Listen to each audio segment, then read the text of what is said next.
Yes, people, welcome back to another stream. Hope you all had a good Monday. Welcome to another episode of the Arsenal News Column Show. Before we get into things today, please make sure to smash a like on the stream and do subscribe if you are new. We're 3 subs away from 400 subs, so if we could get to that, it'd be very much appreciated. But we are joined by two very esteemed guests, I like to say, in the Arsenal community, in the Arsenal fan community. And we're going to talk all things Arsenal today, the game on the weekend, and and also some other bits and bobs that's coming up around the times. Now it is January as well. But let's introduce our guest for today. Ladies first, Fran from the channel Goal Art. So, how you doing, Fran? You all good? What's up? Yeah, I'm good, thanks. It's been ages since I've been on a panel show. Just been trying to build like my solo stuff. So it's been ages. I'm really excited to catch up with you guys. But if any of my viewers come over from the sharing it, this is tonight's stream now, guys. And look, 3 of you need to subscribe, and we'll get Conor to. Is it 400? Yeah, 400. It's going to be 3 of us. So, guys, if you are coming over from my channel, then hit the likes, and this is going to be a really good chat. Thank you very much for having me, Conor, and Jez as well. It's so good to see you. So I'm excited to talk about everything. Nice one. And Jez, you hate this, but I call you a legend in my eyes. You got me back into this. You're another reason you got me back into this, Jez. You've been saying for a number of times. Yeah, your fault. A number of times you said, Conor, you need to get back into it, and here we are. We're back on it. How you doing, man? And welcome to the stream. Welcome to the channel. I'm good, man. I've been looking forward to this when you sent me, and I'm so glad that you've come back to YouTube. I really do. You've got great content. You speak the facts, and there's no bullshit from you. There's same with Fran. You say it as it is. Young people, and you've got to admire that. And I just hope you continue on. And let's get you up to 500 bloody quick, right? Yeah. So anybody coming over from my channel that hasn't followed Conor or Fran for that matter, smash those subs up and smash the likes up. And it's all good. Appreciate it, Jez, mate. Just want to quickly point out, if you haven't watched yesterday's show, I done a show yesterday with mate called Michael JC. We done an Everton show. He's an Everton fan and proper Everton fan. Been an Everton fan since he was young. We talked about the FFP breach. It was a really, really good show. So if you haven't checked it out, please do check it out. It's on the playlist as well, the news column shows. So do check it out there.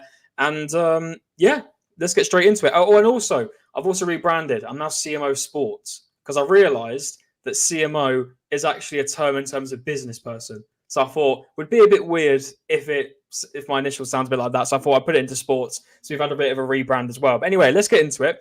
The first thing I want to talk about, which is I think pretty obvious, the Crystal Palace game, and it was an absolute smashing, completely. That graphic.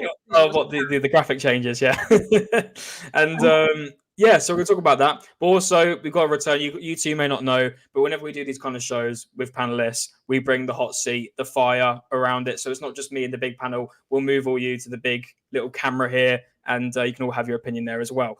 So let's go ladies first. Fran, just overall thoughts. What did you make of the Crystal Palace game? It was an absolute smashing. But what were your thoughts on it as a whole? As a whole, I think the result perhaps hid a little bit of the issues that we've seen in this team. I was very happy, like I kind of asked for more from the lads, but I'm kind of mixed about it. You can't be unhappy with a 5-0 win, but still in the first half, and particularly the first half, I was seeing very similar kind of issues in terms of the build-up and we didn't get any shots, any goals from open chances for ages. But by the end of it, I was pretty thrilled, and I'm happy with it. But I want to use it as a starting, like a springboard, as a starting point from now, just to keep on improving. By no means is it like we're back now. I did a stream the other day saying like Arsenal are back in the title race, and it was a bit tongue in cheek because we're not. We could be. The clickbait titles, you love it. Love the clickbait titles. I love it. So it's a good start, but keep on pushing on from here. Good.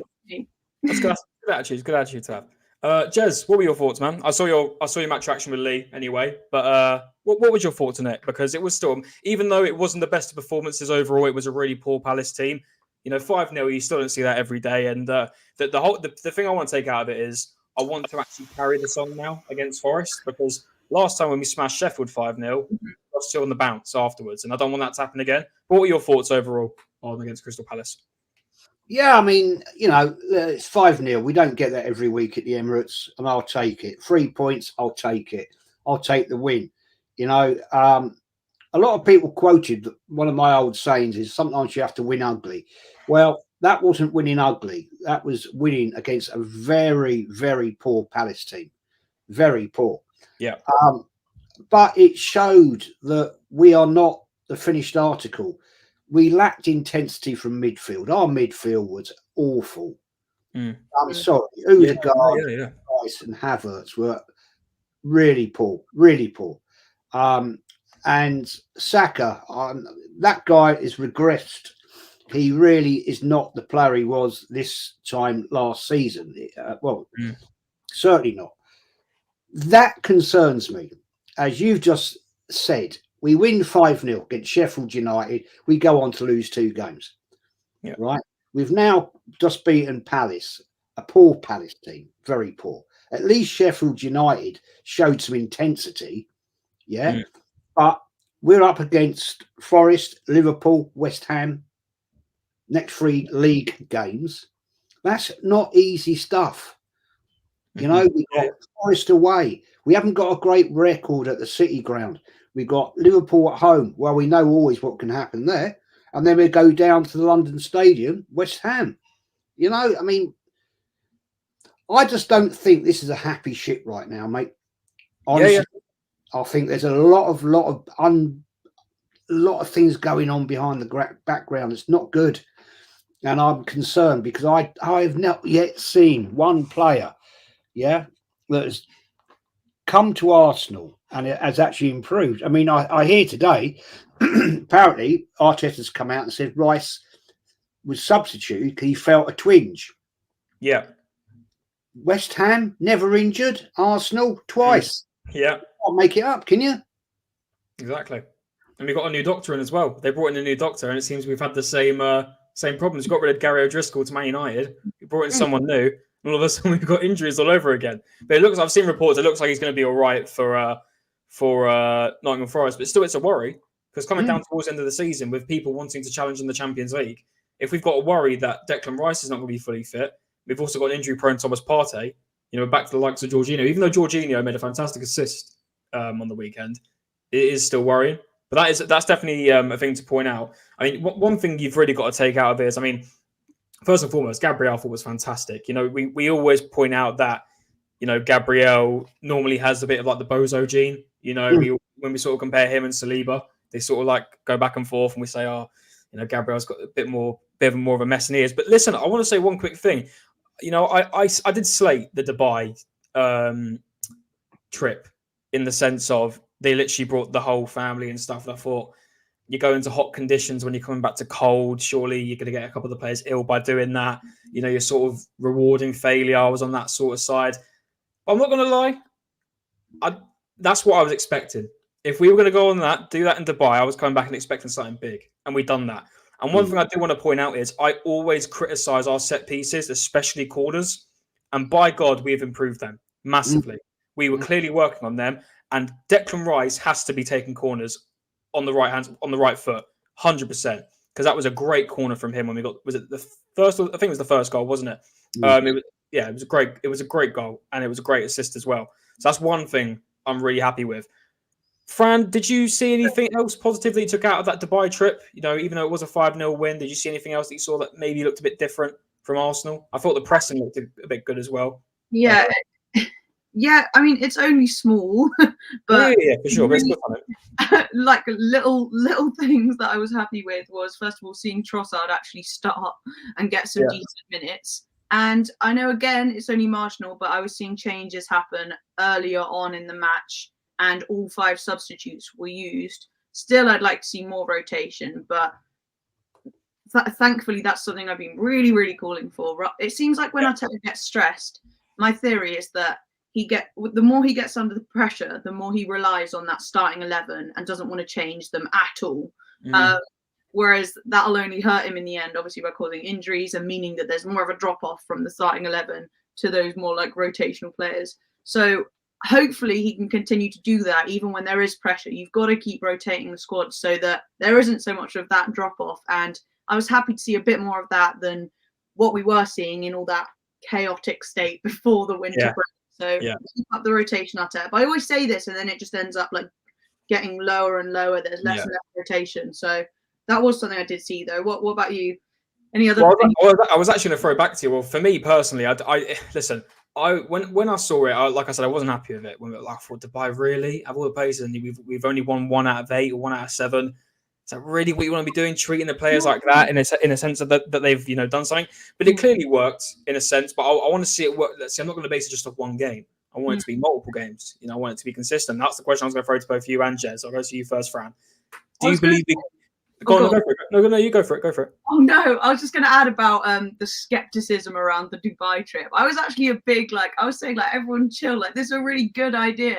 But I'm biased because I used to go for it. Yeah. I used to do quite high level athletics, and we'd be training all winter, doing laps and laps of the pitch and stuff. And then we ended up going on a warm weather training camp to Tenerife. I know it's weird flex, but it was greatly reduced prices and stuff. And it was so much, mainly a mental and psychological boost. And you felt get away from all the stress, all the cold, and it just did such huge things. It wasn't specifically for the training itself, but just for the mindset. We felt so much more positive. We had a 1-up over everyone, all the other athletic clubs and stuff. So it's for that kind of morale boost. It's a really, really good thing, I think. So I was just going to add to that. Yeah, no, for sure. Listen, like I said, I wasn't a big fan of it. The fact that we came back and done that, I was all for it. And I thought, you know what? Okay, fair enough. Listen, maybe the steak stuff was a bit too far. That stuff was just, no, don't need to be doing that on camera. I think we all know our feelings on that. But no, listen, we came back and we put in a decent performance. But one thing I will throw to you first, and I'll go to Jez. Yeah, sorry. Martinelli, 2 goals. I literally said, I was on a watch along with TJ, and I said, because Trossard obviously played that game, and I said to myself, Trossard got the goal. He did miss a sitter. He should have put 2 in the back of the net.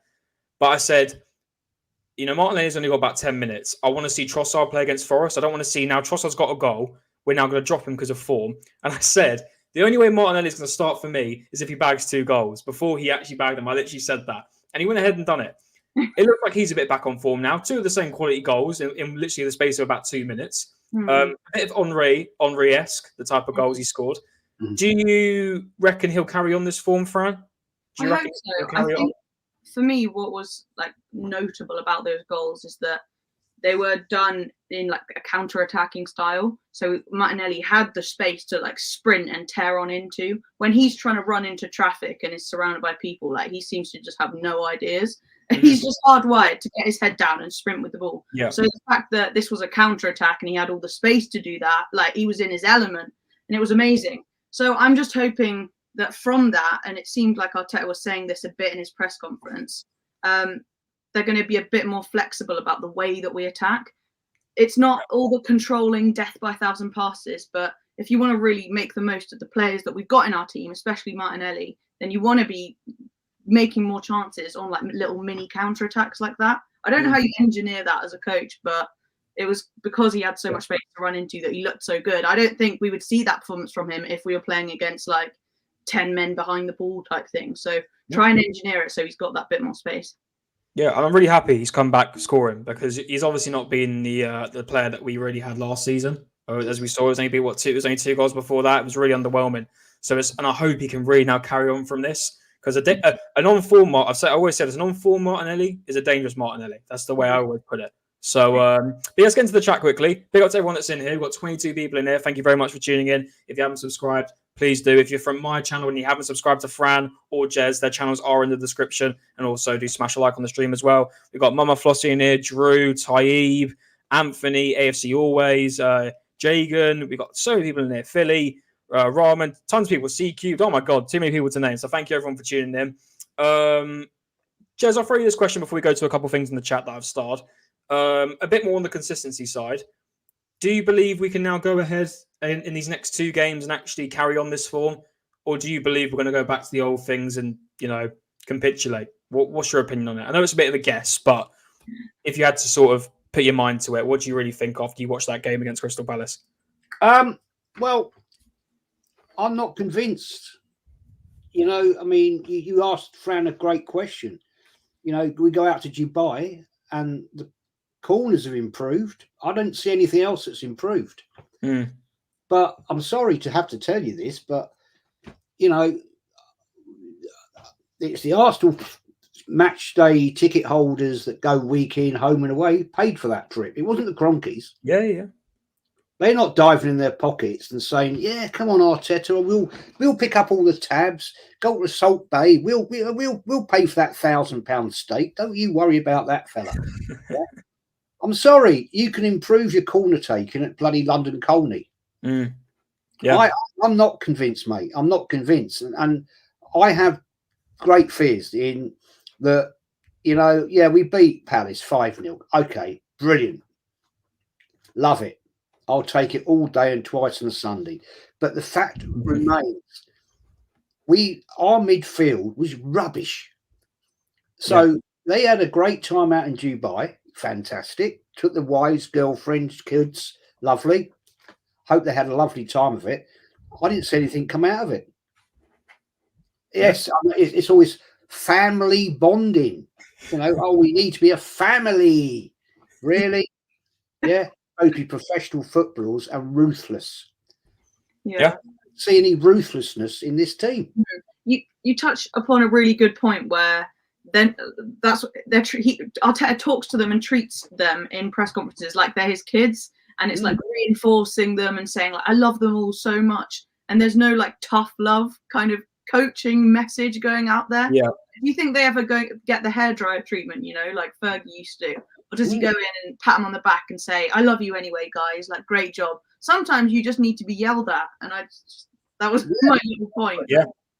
I mean, I personally believe, listen, if we go ahead and get more consistent runs against Newcastle, Nottingham Forest, I think it's Liverpool, I can't remember who we got after that. But listen, if we got more consistent runs, I'll be happy. But the thing with Arsenal is I don't want this to be like, right, they got their holiday.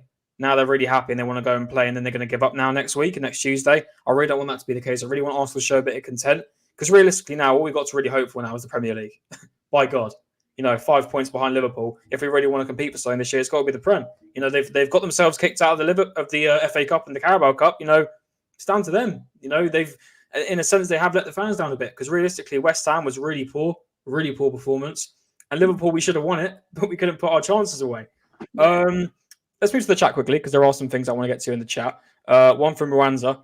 He says, "Here, you can only beat what's in front of you. If you can put 5 past a team when you're playing poor, then all you need to do is gain some consistency." I couldn't put it better myself. Completely. You got to keep doing it again. Listen, I'm not asking for 5-0 wins every single game, but I'm going to be honest. And listen, I'm not just saying it because it's my opinion. I'm not just saying this because it's the big score lines. But apart from Palace, Sheffield, and Bournemouth this season, I really haven't been convinced in any other games. Really haven't. Not even against. I mean, Man City, I was a little bit, definitely. I think the first half we definitely took it to them. You know, we really shut off Haaland. That game really stood out to me. But apart from that, no, I haven't really been convinced this season. Conor, the key word in that guy's statement is consistency. Yeah. We're not. We're up and down. We're up and down. It's like a sine wave, you know? Yeah. It's the fact that, we peak and then we go down. Then we dribble along, then we peak and then we go down. You don't win big tournaments playing like that. You have to have a proper level. You know, you might get the trough, you know, or here a lose, but we go up and we go down. We go up and we go down. And sorry, look, you know, I'm going to put it out there. We ain't going to win the Premier League, and we're not going to win the Champions League. It's going to be another boring season, right, with Arteta playing his rubbish football because he's too predictable. Everybody can see it week in, week out. I said this the other day. His substitutions, albeit were a little bit earlier, but they're the same for the same for the same for the same. You know, I literally said, Jez, when Crystal Palace, it was quite funny, and I was on the watch on with TJ when Palace made their sub. I think they brought in a youngster. I said, right, Arteta's going to bring on this sub now, because Arteta always brings on a sub after the opposition does it. He'll never do it before. He'll never do a half time, even though we were winning the game. I just found it quite funny. I literally said, as soon as Roy Hodgson brought on that first substitution, I said, Mikel's on it now. He's going to bring on a sub now, and he did. But I always find that quite funny that we go into that. I will bring. Yeah, no, yes, the same. Yes, the same. Trossard for Martinelli. Sorry, round the other way. Martinelli for Trossard, right? Then it's Smith Rowe for Havertz, and then it's Jorginho for Rice, and then it's Nketiah for Jesus, and then it's off for Gabriel. Yeah, okay, Gabriel had to go off. He obviously twinged his thigh. I get that. Fair play. That's a sensible thing to do. But it's so boringly predictable. Why not, when you want to mix it up? Why can't he say, right, Saka, I'm going to stick you at 9. Right, I'm going to stick Jesus. You're now going out on the right wing. Do you know why? I think because he doesn't like not feeling in control. If he does that, he doesn't know how exactly that's going to go. And he likes putting someone in, knowing exactly how they're going to act, what they're going to do, that he's taught them all 47 different like combinations in that role. yeah, supposedly. You are right. And you've nailed that. Bang on. That's a bang on comment. But I'll tell you for why. Because he doesn't trust his bench. You know what annoyed me though? This last press conference. So I did a stream yesterday reading out like what he said after the performance. And what he said is, these players need to know that I trust them and they need to be given the minutes and that I love them all equally. It was something along those lines. And can you tell how angry that, I know how angry that would make you. And I was so angry. So I was saying, well, you can say that, but you're not showing it at all. And you talk about unrest in the dressing room. How unfair is it sometimes? I hear you talk about this all the time, Jez, but how unfair is it for players like Trossard or Reece or what the other one? Smith Rowe. Rowe, obviously, like the main one. They're not even given it. They're given 5 or 10 minutes at a time to try and like show that they're good enough. When players like Havertz and Nketiah are giving 90 minutes. Yep. Not fair sometimes. And well, listen, it was even a carbon copy of Kieran Tierney last season. You know, Kieran Tierney. Listen, don't get me wrong. Tomiyasu was very good at left back, but we didn't know it at that point. I remember when Zinchenko got injured start of last season, and our only available left back was Tierney, and he didn't even want to play him. And Tomiyasu was an inverted fullback. He's an overlapping, in my opinion. So he didn't even fit the system like Tierney, but he still wouldn't choose Tierney. And you know, I'm seeing reports of when apparently West Ham came in for Smith Rowe. And we declined it because, according to the club, he's too important for us. Well, if he's too important, why are you only playing him for 5 minutes a game? Listen, fair enough, he got, 20-odd minutes the other day? And listen, that's the most minutes he's got all season. But my point still stands. He's not giving him enough time. And this other thing annoyed me, because I do tune into your press conference reactions, Frank, they're really good. And this one comment, which Jill put in earlier, really did annoy me. And it was, the statement from him is, if we thrash Forest off to Palace, then I fear the comment from Arteta, we don't need a striker because we can spread the goals. Exactly. Why? And it makes me laugh, right? We don't need a striker, but we beat a team 5-0, and our number 9 had 1 shot on goal all game, and it was off target. But we don't need a striker. Not every game we're going to win 5-0, Mikel. You know, you can't just share around the goals. That's like, so we don't need a clinical number 9 so we can win the league with this team without a clinical number 9. It's not going to happen. I hate these excuses that he makes. Jez, what's your opinion on that? We don't need a striker because we can spread the goals. If you look at how we were last season, we bottled the league. Yes, it was probably down to Saliba not being in there, but also because we didn't have a clinical number 9. And it's now coming down to that this season, and he's coming out with something like that. Personally, it annoys me, and I bet you'd be even more annoyed by that. What's your opinion on that, man? Well, I think the fact is easy. How many games have we not scored in? Yep. That's not exactly sharing the goals, is it? Liverpool's a perfect example. West Ham in Liverpool, right? Yep. Newcastle. We can go on and on. The fact is, this guy is clueless. He plays along for the PR. I mean, I watched Fran's channel when she did the press conference, right? I watched Lee Gunners when he did the press conference.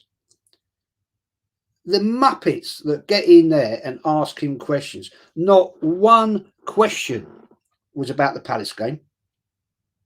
Not one. Big game coming up. You just come back from your holidays in Dubai.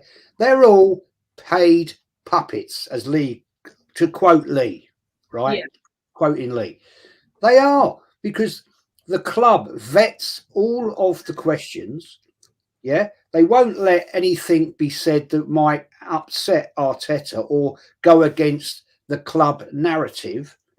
And that is the problem. He doesn't get called out. I mean, there should be proper journalists in there, proper real journalists, not these little fake ones that actually think they're journalists. They're not. He would be taken apart because at the end of the day, not enough people question. And as we go on later in the show, I'm going to bring you up a great point. Point is that he should be called out for his mismanagement of the club. I don't call him a manager. He's a coach. He couldn't manage a fart in a paper bag, guy. Seriously. He's not the levels. I've seen enough of it.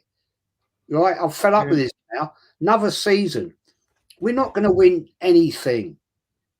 Really. You know, the likes of Tom Canton and all these, they are paid little journos, right, that want to be wannabe journalists, and they're not. They work for dog crap bloody newspapers and all that sort of stuff. No, get some proper people to actually question it. Question what is going on at the club. Because I have to say, there is a lot of unrest in this club, in my opinion. I don't think this is a happy family. As you know, that's why we went to Dubai. Maybe that's why we went to Dubai, to try and paper over the cracks, or fill in the cracks. I wouldn't be at all surprised that there's questions going on in that dressing room that are questioning what's going down. Maybe that's why we got Saka not playing very well. That's why Martinelli has regressed. That's why since Declan Rice has come to the club, started brilliant, had a couple of good games. Look at him now. Those players like Smith Rowe, right? They must be so frustrated when you see Kai Havertz, or in my terms, liar Havertz, because he obviously lied that he can play football. The fact ESR must be thinking, what have I done wrong? What have I done wrong that I can't start over him? Yeah. Yep. It's Nelson. He must be thinking, what? Yeah. Odegaard? I can play there. I'll do a better job. I mean, you can't make it up. I mean, come on. And the thing is, what annoys me, Conor and Fran, the fan base don't question it. Yeah. It's the get along. That's all. Oh, that's all be nice. That's all be nice at Emirates. You know, we can't be nasty. Oh, we can't question Arteta, the best looking Spaniard we've ever had. Get on with it, man. This is football. Yeah. You know, completely agree. Shocking, honestly. Do you know what? Going on a bit of what you said there, Jez. You know, I don't really get how. Listen, I said this last season was the season where it was the last straw for me. But before we got into the whole title race stuff, and I said, you know what? Right, he has progresses every season, right? I'll give him one more chance, because if you can do it if you can compete in one season, he can do it in the next. Technically, we're still in the race, but again, he's throwing away the cups, and he could be throwing away the league again as well, right? So for me, I don't get it. You see, I do a show every it should be tomorrow, but I do a show with Stefan. He's another Arsenal fan, and you know he's one of those ones who believes that Arteta could be here for the next 5 to 10 years. And I'm like, but how? Because it's a situation where, you know, he's been in nearly, 4 years now? You know, and we haven't won anything. At least when Wenger was here, we were winning the old FA Cup consistently, you know. We were still winning trophies. You know, how long can you go on and say it's still the process? It's not completed yet. There's always something. You know, and then then he gets compared to Klopp. And I saw things recently about how Klopp had the easier team than Arteta. when Arteta had Aubameyang, Lacazette, Ozil. He had Saka coming through. So many good players in that team. And then Klopp was working with Lucas Leiva at right wing, and just all these terrible players. And Skirtle and Saka were coming to the end of their career. And all these comparisons, and it just makes you think, how long can we really give this guy? And listen, I gave him the benefit of the doubt. I didn't think he had a bad performance. Listen, I like to think I'm a realist. I call out Arteta when he needs to be called out, and the players. The only two players I really called out on the weekend were Havertz and Odegaard because they were just shocking. I don't get how you can be. It's hilarious. We had a 5-0 performance and we practically, ran that whole game. Havertz had 30 touches that whole game of the ball in a 80, 70-minute performance. 30 touches. Everyone on the pitch had more touches than him. I think even the goalkeeper did. So Havertz goes on these little runs where he does okay, and then he's back on these runs again where he's not doing so great. I will throw you this question though, because I'm curious from you two. We saw Martinelli got his 2 goals, Trossard got a goal. Saka didn't get an assist, unfortunately, because it came off another player and it was an own goal for the second goal. But Jesus got 1 shot that game and it was off target.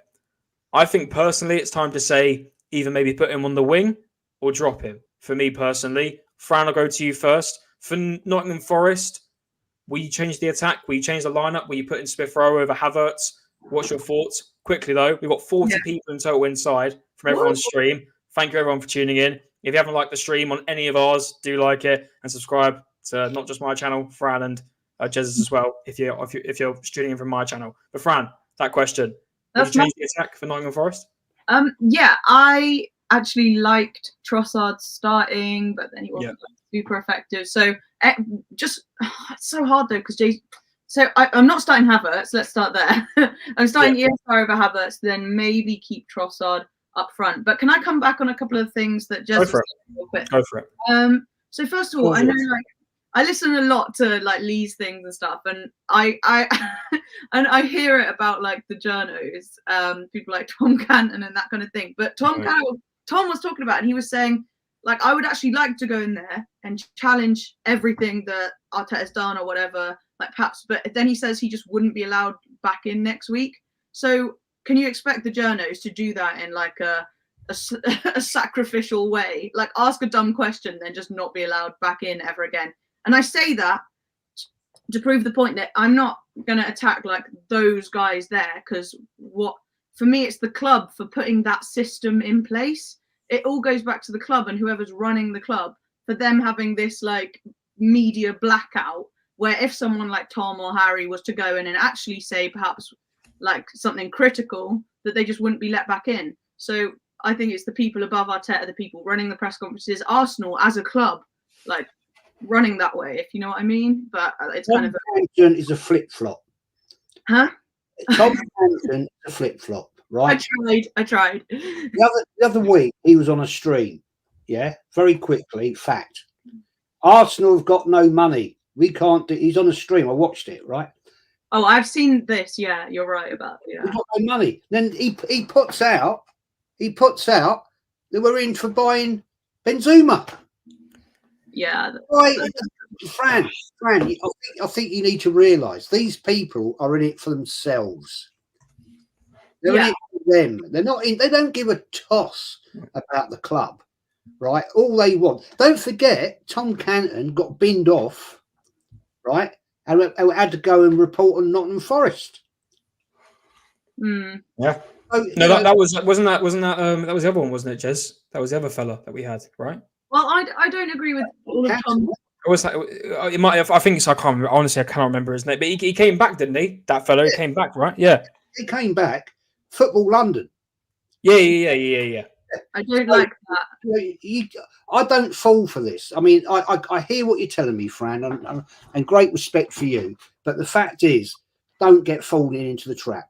No, I completely see that all they're doing is pandering and stuff like that. But I think it's the club's fault for not allowing real journalists in.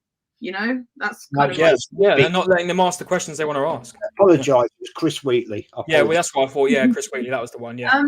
Second of all, the whole thing about needing a striker, more than anything, I want a striker. But last season, we scored enough goals to win the Prem. Because I've got a little thing real quick. It would just be like the counter argument, I guess. Where's it gone? Go for it. So how many goals usually win the league? And I'm starting from 2019-2020 season, where Liverpool scored 85 goals and won the league. And then the next 3 years, 2020 to 2023, Man City scored 83, 99, and then 94. So between 85 and 94 in the last 4 seasons have won the league. And last season we scored 88.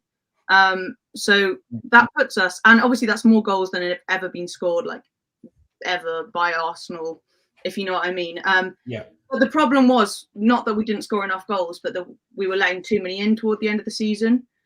So I think all that really needed to be done was adequately strengthen the defense and just actually maybe get a left 8 box to box midfielder, and things could have carried on as they were. We'd have kept on scoring, but you just messed with it too much, bringing in Havertz and changing the tactics too much, that it's just thrown it all completely off course again. But yeah, that was just my little counter argument. I'll let you get back on points. Yeah, no, I mean the only reason I was really calling, especially for it last season, that's a great point you brought up. Great point. We've scored the amount of goals to win the league. The problem was for me, my counter to that, we didn't score them at the right time. We scored the amount, but when it really mattered and we needed that moment from that striker. Yeah. And listen. So the argument to that, you can pick and choose. If we maybe had an Ivan Toney, maybe he wouldn't have scored that chance. But I trust most strikers more than Eddie Nketiah at the time. Yeah. And not just Eddie. There's other players as well. But there's times where I'm like, if we had that, maybe that player. The thing about the good strikers though, and the good players like Ivan Toney, I know KDB is not a striker, is that in the big matches where all eyes are on them, they're more than likely to actually step up and deliver. Ivan Toney coming back and scoring, becoming man of the match within 20 minutes of his 8-match ban. Whereas I don't trust in the big games that a lot of our team are going to stand up and be counted for. Yeah, no, 100%. We'll move on because we'll probably go for about another 20 minutes. I know Fran has to shoot off at the hour mark. I don't want to be in the box. But yeah, you can stay if you want. You can ask this question if you want. I don't. Oh my God. No, because I'll throw you this one. It's a good one. Now, listen, it's January. We are now, let me confirm, we are now 22 days into January. And we have heard nothing from anyone. Listen, I know people are throwing out, not many clubs are doing business, fair enough, but you don't have to copy every club. Clubs can do business if they want to. They can choose to do business if they want to. If we really want to throw the Tottenham one, Tottenham have bought 2 players. Yes, Werner's not great. Draghi's in a youngster, he's just coming through, but it's still 2 players. I wouldn't mind 2 players at Arsenal, So, Fran, 1, do you believe we'll sign anyone this January? And 2, if we were to, where would you improve? That's what I don't think we're signing anyone because, since about a month ago, all we've been hearing in press conferences from Arteta is him saying "Oh, it's looking really unlikely. I love the squad that we've got. It's very difficult for us to sign someone," but just PR stuff that is basically saying we're not going to sign anyone. That's one quick thing. One quick point in there. I hate that even when a signing's practically guaranteed. I hate that. Not just Arteta. Every manager's got to be like, "Oh, we'll wait and see." Oh, I haven't heard about that one. Why do they always have to be so discreet about transfers? I don't get that. That's one thing that really annoys me with transfers. Transfers is one of the most important things, especially in the summer and January. And we practically won the race for Declan Rice. And even in press conferences, Arteta was still like, "Oh, we don't know. Maybe it might happen. Oh, I haven't really heard about this." Can you just maybe be honest? Yeah. My only theory is that maybe they're working with other clubs on transfers and don't want to show their cards that maybe if the other club knows that they're going to go and buy Declan Rice, then it's oh, screw our deal with you then, go away type what was I going to say? Do I think basically no, the main problem for me is I really want to bring someone in because I was doing the argument about goals by committee type thing, but in reality I think that's rubbish really. And you do need someone that can actually score goals in the right moments in the big games, whatever. However, I've actually forgotten your question, but I'm just going to go on my little rant. Do you reckon we'll sign anyone? If so, where would you improve? Okay. No, I think I would want to get a backup for Saka, although that's not a priority because Nelson can play there. So for me, it would be a goal scorer. and really like my nan with some football boots on is probably more accurate than Jesus and might actually try and score a goal. So he doesn't even try. Like he just anyway. But the problem is FFP and all that stuff. We need to sell some players, which it's too late now. Well, something could still maybe be done, but we could have sold 1 or 2 players, bought in 40 or 50 million quid. That's not asking for too much. Then you can bring in a player like James Maddison cost 45, I think it was in the summer. So what I've been calling for since the beginning of this window is I want to see links to our players going and being sold elsewhere. Like Nketiah, Palace were desperate for him, things like that. Yeah. And they're just unwilling to let these players go. And therefore we have no money and we're not going to bring anyone else in. And it's a real shame because I think that's going to cost us potentially powering on and actually making a real title challenge. I genuinely think we'll finish 3rd. So yeah, is that your prediction for this season? Do you reckon we'll progress in the Champions League as well? Do you reckon that will? Do you believe we'll even beat Porto? Because Porto, I'm not writing. There's a lot of people are writing off Porto. People wrote off Sporting, and we still lost to them. You know, that's I especially in Europe because I know Arsenal. I do not write off anyone in Europe for Arsenal. What do you think? Well, I've been saying that I'll be happy if we get to the semis, so I do expect. Okay, that's fair enough. To keep going, not happy, but that's kind of acceptable. And it depends who we're playing in the semis and stuff. And then winning the league was kind of my aim. So it's all over the place at the moment. But anyway, get me out of this box. Give Jez a go. I'll give Jez a go. Jez, same question to you. I mean, listen, the only way I could probably see Arsenal doing business is if it's Arsenal on the last day, lastminute.com of Arsenal, panic buys, probably someone on loan. Do you see we could bring in anyone this? I mean, I think a striker's out the window now, but do you see if we could bring anyone in? And if you could yourself, where would you improve? I don't think we're going to bring anybody in of any quality. I wouldn't be at all surprised if we bring in some young Brazilian kid that nobody's ever heard of, stick him out on loan, like we've done. You know, the typical Edu deals that he likes to do. I'm certainly convinced we're not going to get Tony in this window. No way. We're going to hang on to him. He said he wants to repay them for showing him loyalty. I get that, and I respect him for that. Okay, that's fair play. You know, you have to give the man some credence for that. No, I can't see anybody of any levels coming on. Where would I like to improve? Of course, a striker. Absolutely. Yep. We haven't got one, and we need one, but we're not going to get one in this window. I'd like to see an improvement in the midfield. I don't know what's happened to Partey. I keep hearing different stories. You know, when he was linking up, excuse me, with Declan Rice, they looked a good pairing.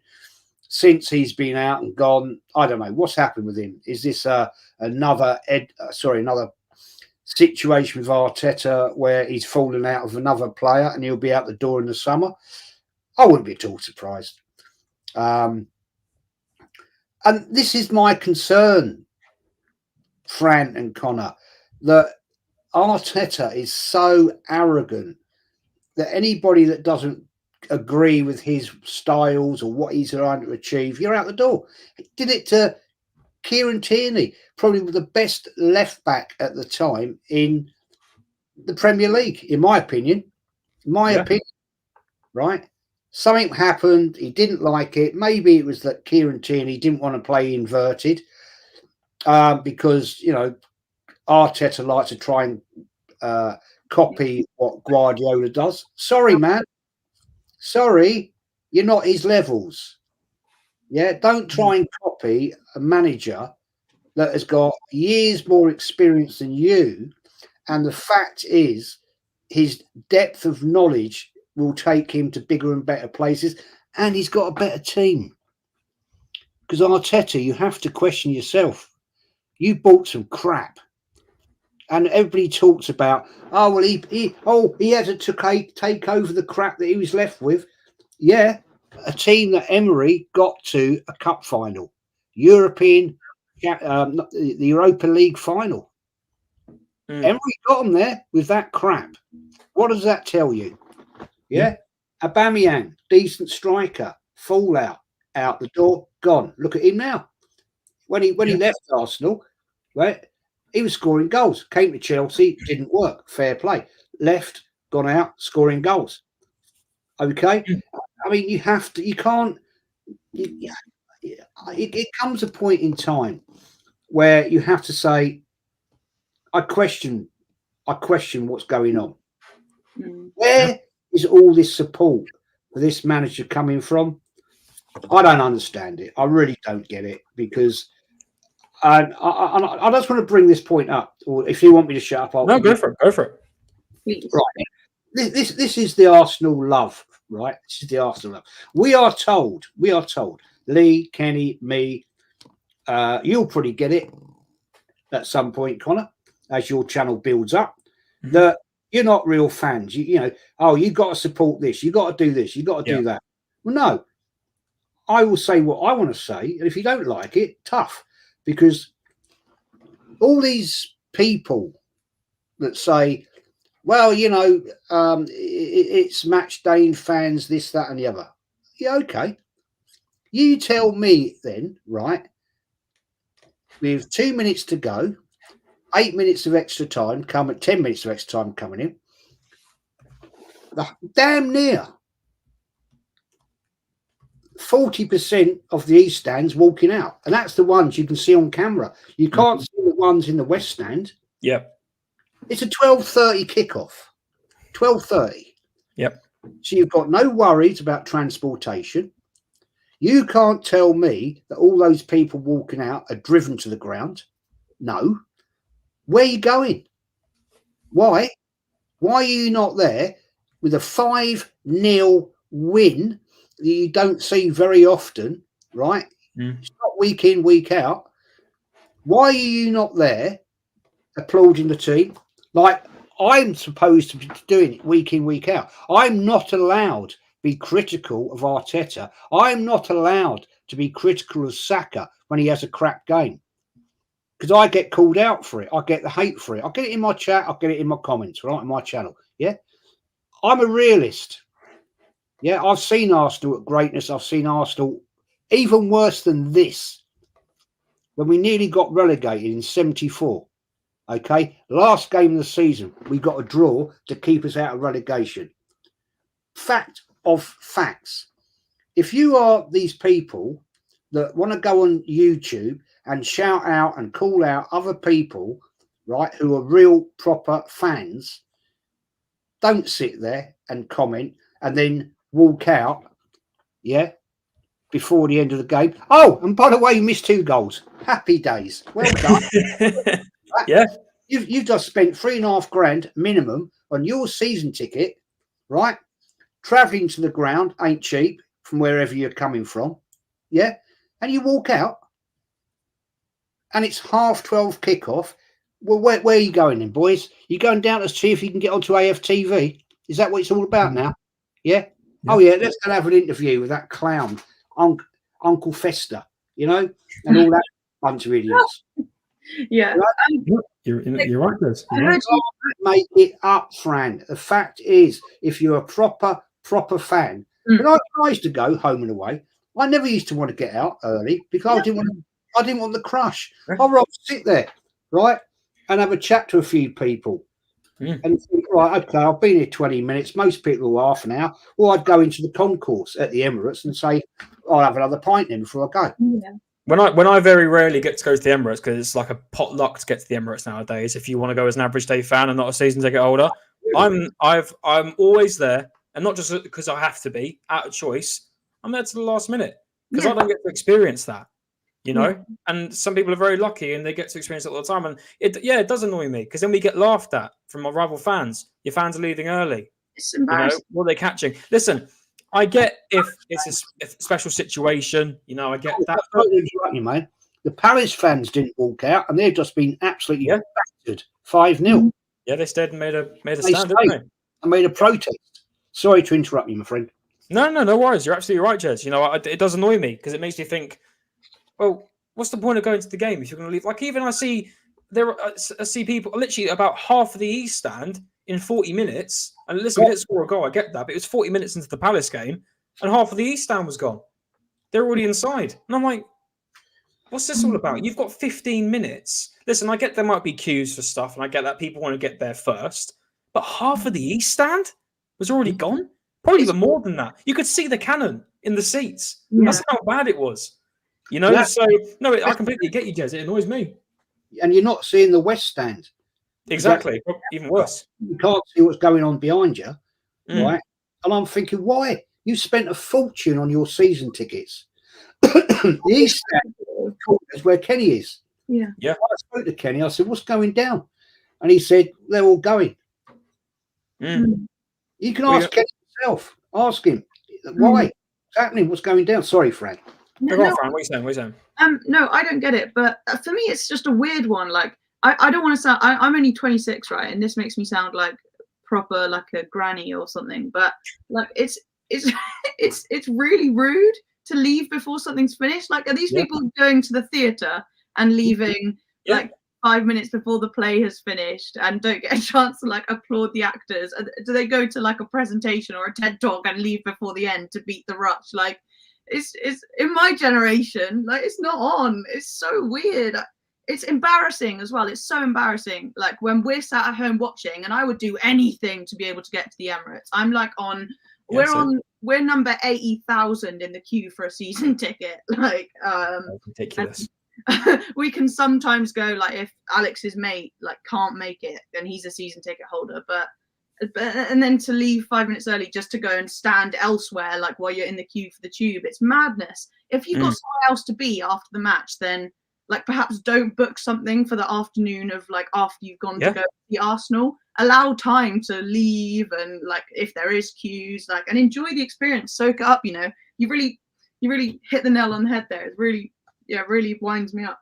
Yeah, no, 100%. And I think it's been something that's going on for ages as well, to be fair. You know, this is something that's not been a casual. It has been a casual thing. It's not been like a thing that's just very rare when this happens. Ooh, but we'll quickly end it on this last thing. Bit of listen. Check the chat, Conor. Sorry. Wait, what? Oh yeah, 400 subs. Thank you very much, guys. I really appreciate it. We're finally at 400 subs. We're on the road to 500. So if we can get on the way there, I really appreciate it. Thank you for. Listen, I only started this channel up about 2 weeks ago, and I've already had about 60 subs since then. So the support's mental. So thank you very much, guys. Really appreciate it. And but last thing, listen, I know the game's in 8 days. We've got a long time to wait because of the cup, but might as well just get it. Final question. I'll go with Fran first. What's your predicted team that you want for Forest? Right, for Forest, if I had my choice, it would be Rambo in goal, but I just give up at this point. I think he played so well against Liverpool, but it's going to be Raya, so whatever. Then just the best available back four that we've got. Zinni is basically the only left back. I know, Jez, you are really not a fan of him, but I mean, who else is going to play there, to be fair? So it would be Zinni, Gabriel, Saliba, White, midfield, Declan Rice, ESR, Odegaard. Up front, Trossard instead of Martinelli again, because I think we're going to be facing a low block, and they won't have much space, which Martinelli loves a bit of space when the game's a bit more messy towards the end of it. So bring Martinelli on again. Keep him hungry, Keep up the competition. That's what I like to see. So Trossard. I don't want Jesus up front, though. Okay, no, scrap that. Martinelli, Trossard, Saka up front. What about you guys? Yeah, Jez, what about you, mate? Well, I'm quite happy with Raya. I don't have an opinion between Raya and Ramsdale, personally. Yeah, I can't make a distinction. I would go with White, Saliba, Gabriel, and Tomiyasu in defence. Midfield, it's time for a change, people. Havertz off, ESR on. Yeah. Then, if Rice is available, hopefully he will be. I'll stick with him. He's class. He just needs something around him because the guy can't. He's a one-man midfield at the moment. Yeah. Odegaard out, and who would I go with there? Well, I'm going to mix this up a little bit. Okay, I'm going to mix this up. I'm going to stick Jesus there, right? Okay. I'm also going to go with a little change up here. I'm going to go with Martinelli playing at 9, centre, striker, Trossard, and I'd put on maybe Reece Nelson, put Saka on the bench, mix it up, change it up. Let's see if we can get a tune out of them, right? Yeah. Because it's boring, it's predictable. Nuno Sanchez is going to be looking at this and think, oh yeah, we've got the same old, same old.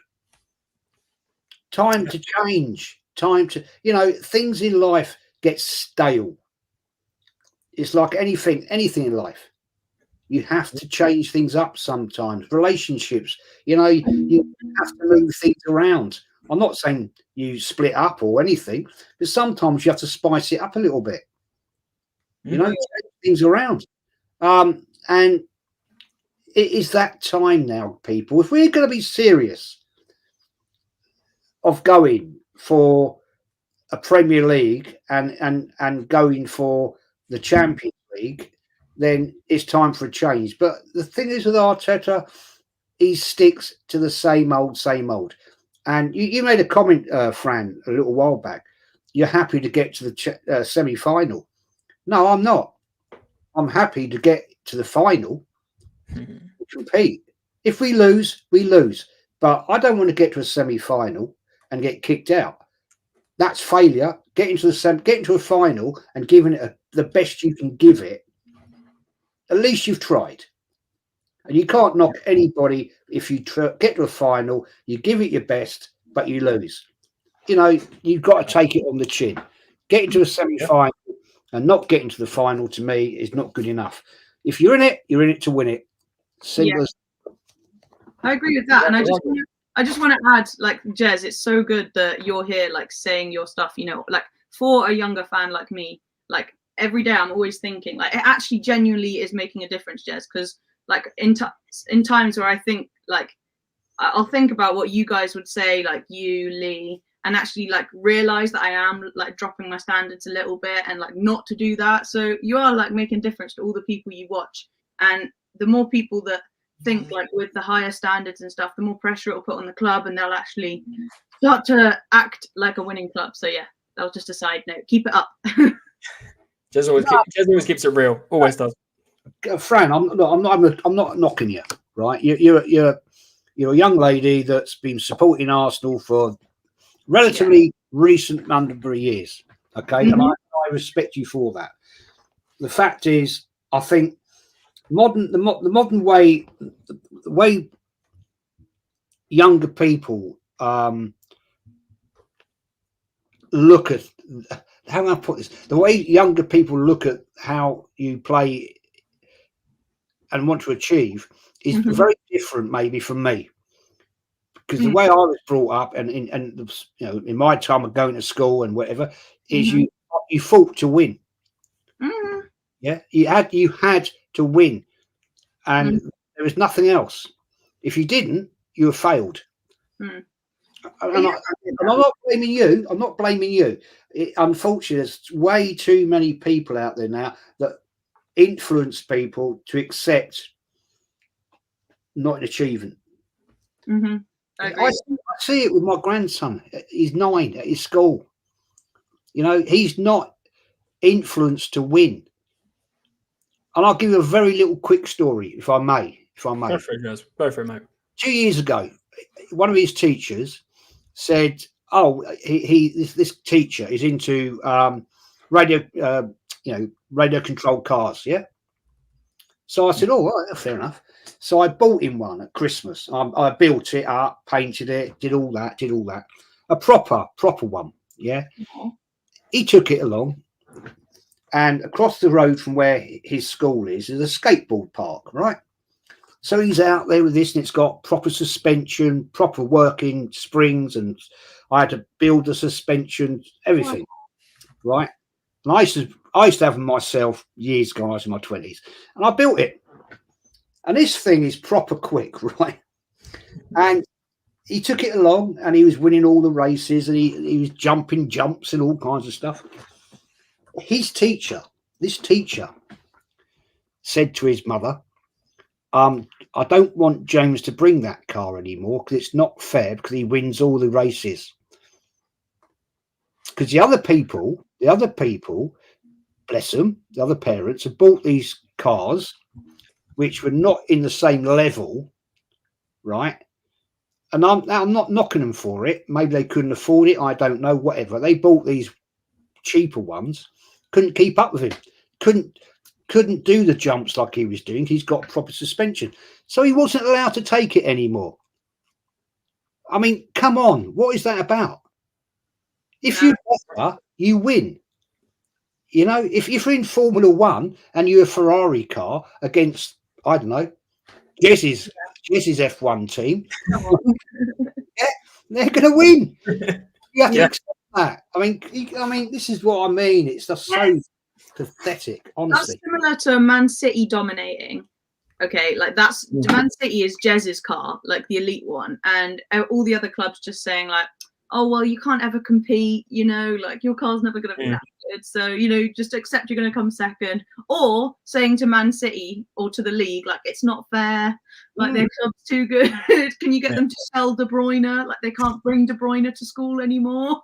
No, you just got to raise your standards to that level. That sounds like an awesome car. I know.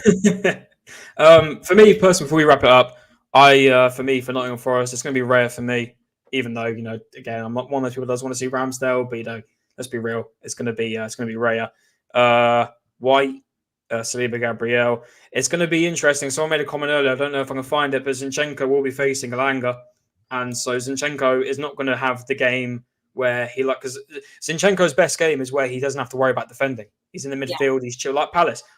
If he could play Palace every week, he would be probably one of the best left backs or one of the best players in the world, because he can do whatever he wants. But as soon as it comes to defending, which he will be doing against Forest, because Forest, even though they're low down the table, they're 17th, they're not to be taken lightly.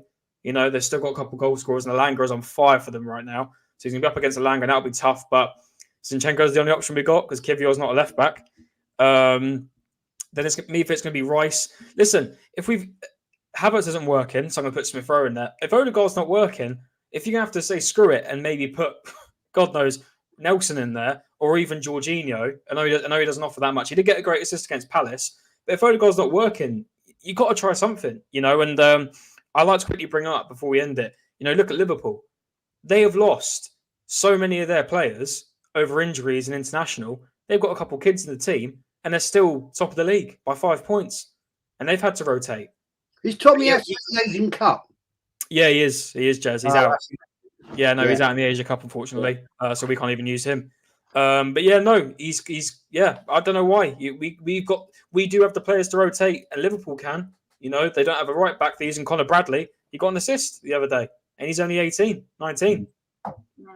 Why don't we use some of our players, eh? But that's the show for today, guys. Thank you everyone for tuning in. Really appreciate it. Thank you, Fran and Jez, for coming on.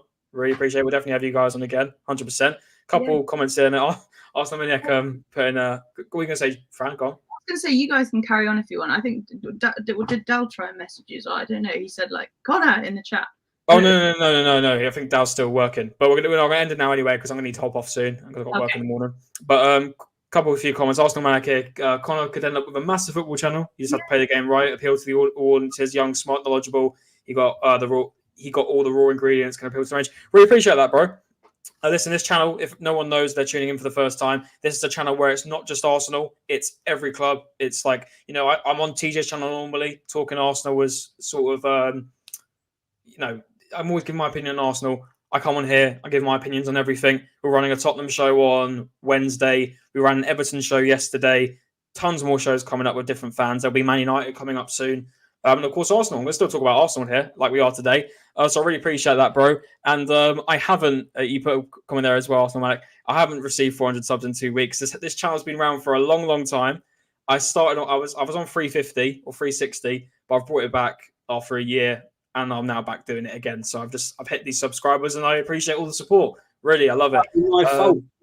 I get blamed by everybody.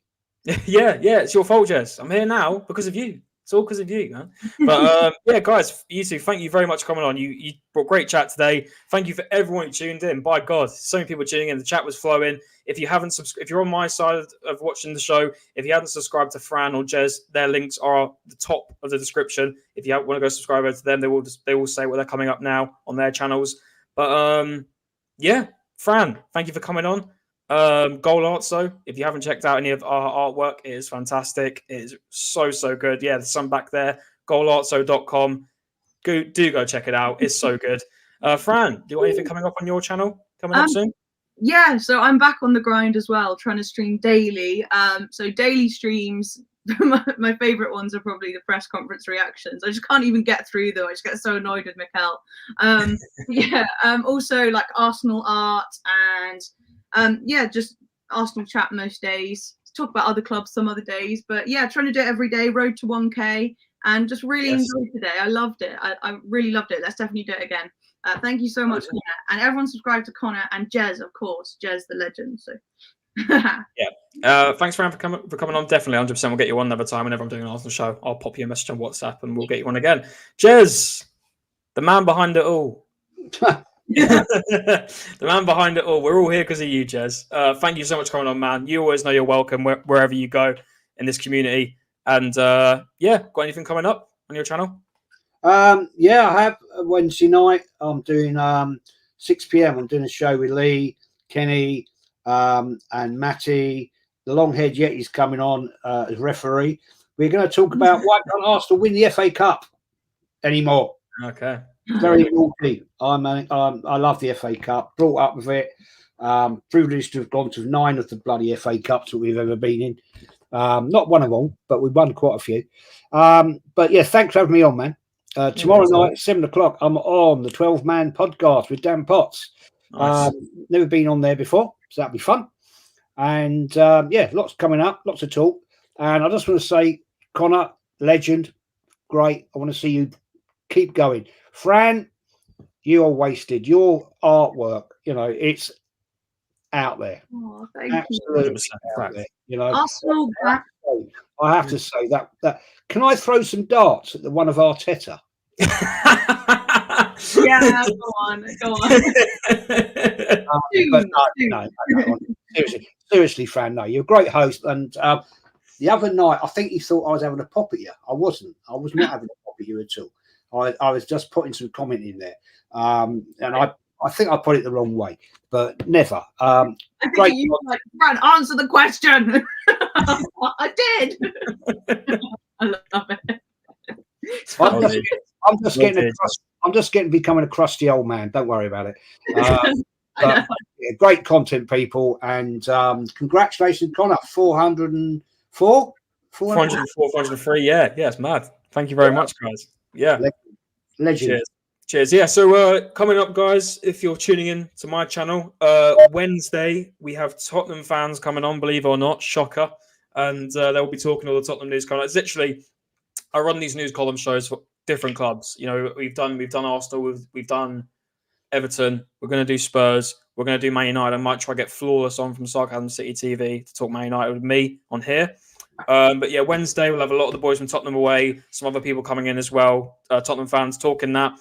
I might be running the Arsenal Frenemy show with Stefan this week, where we have our debates about Arsenal. He's Arteta in, I'm Arteta out. It's a perfect mixture. It's so good, and we have a lot of good chats and arguments. So that's all good. But that's the show for today, guys. Thanks for tuning in. Thanks for all the likes, and thank you again so much for 400 subs. It means so much, honestly. Road to 500 now, and thank you again, Fran and Jez, for coming on. And we'll see you again for the next stream. Cheers, everyone. Take care and good night. Arteta